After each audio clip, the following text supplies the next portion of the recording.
উস্তাদ, এই উৎসব উপলক্ষে আপনার জন্য একটা উপহার এনেছি।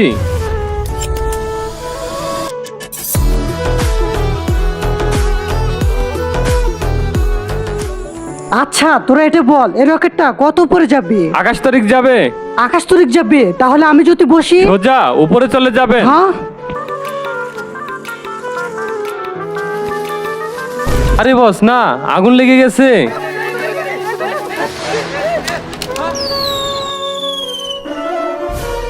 मौसम तो ऐसा लग रहा है दिल गार्डन गार्डन हो रहा है। बहुत मजा आ रहा है यार।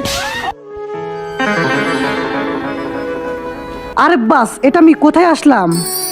জমদূতের কাছে। কিন্তু ওরা তো বলেছে আকাশে যাব। আরে আগে ওদের কথাটা পুরোপুরি শুনে নিতি। এই দেখ, তার আগে তুমি দুধ খেতে ভালোবাসো না মদ খেতে ভালোবাসো? যদি দুধ খেতে ভালোবাসো তাহলে ভিডিওটিতে লাইক করে চ্যানেলটি সাবস্ক্রাইব করে দিও। আরে বস, আকাশে চলে যাবেন মানে আপনি মারা যাবেন।